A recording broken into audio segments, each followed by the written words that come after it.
Bonjour, aujourd'hui je vous présente Easy Sushi. C'est l'ustensile qui fait le buzz parmi les amateurs de cuisine japonaise.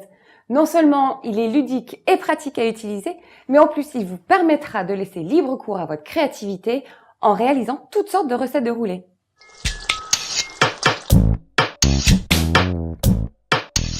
Cet instrument magique est de fabrication 100% française et est réalisé en matériaux agroalimentaires. Vous le retrouverez en 3 tailles différentes et vous pourrez l'avoir en blanc ou en noir.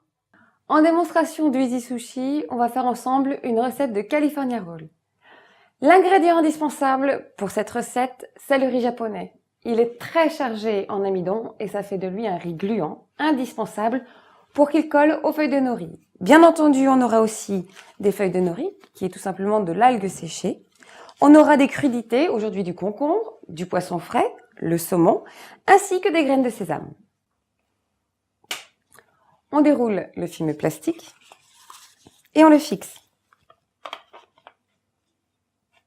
Pour la recette du California, on va d'abord garnir le film plastique avec le riz. Première chose, comme je disais tout à l'heure, c'est un ingrédient qui est très collant. Vous devez humidifier les mains avant de le manipuler. Sur le film plastique, vous avez une ligne ici qui vous permet de limiter le niveau de riz à disposer sur le film. On remplit la coque d'un côté et ensuite on remplit l'autre. On tasse légèrement.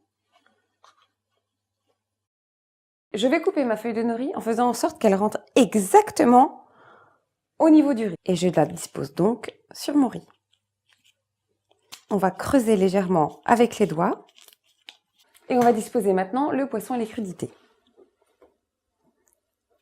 Une fois que vous avez mis le poisson, je vous invite à l'enrouler avec la feuille de nori. Je dispose de l'autre côté les bâtonnets de concombre.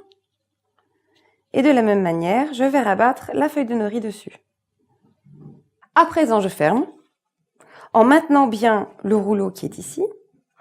Et je vais tout simplement tirer sur la baguette. Je retire mon film plastique.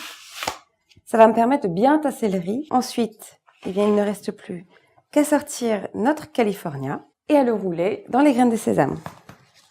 Pour découper le California, on utilise un couteau qui est bien affûté. Alors moi, j'aime bien utiliser la céramique, mais un bon couteau en inox fera l'affaire.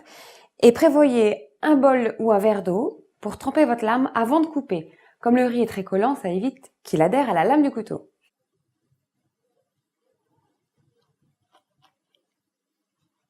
Une fois coupé, il ne reste plus qu'à déguster les California, accompagnés de sauce soja et de wasabi.